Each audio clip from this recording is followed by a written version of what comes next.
Adventure on the Silk Road, exploring ancient China's trade route for kids. Welcome. Embark on an adventure along the ancient Silk Road to discover the wonders of ancient China's trade route. The Silk Road was a vast network of trade routes that connected the East and West for centuries. It was named after the valuable silk that was traded along this route, but many other goods such as spices, tea, and porcelain were also traded. Let's start our adventure by learning about the geography of the Silk Road. The Silk Road spanned across many different countries, including China, India, Persia, and Rome. We'll focus on the portion of the Silk Road that ran through China. China's Silk Road began in the city of Xi'an, which was the capital of China during the Tang Dynasty.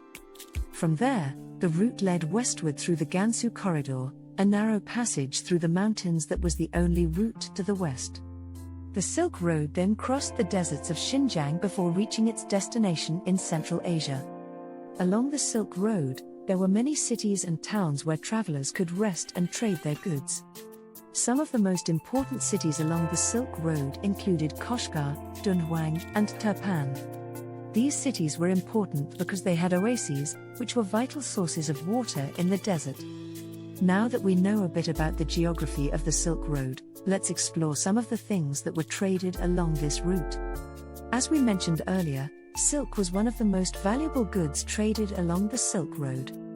It was highly prized by people in the West, who used it to make luxurious clothing.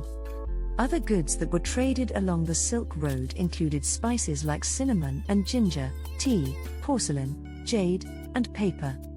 Paper was invented in China during the Han Dynasty and was an important export along the Silk Road.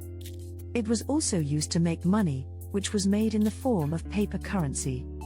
The Silk Road wasn't just important for trade, it was also important for cultural exchange. As people traveled along the Silk Road, they brought with them their ideas, beliefs, and traditions. For example, Buddhism, which originated in India, was brought to China along the Silk Road.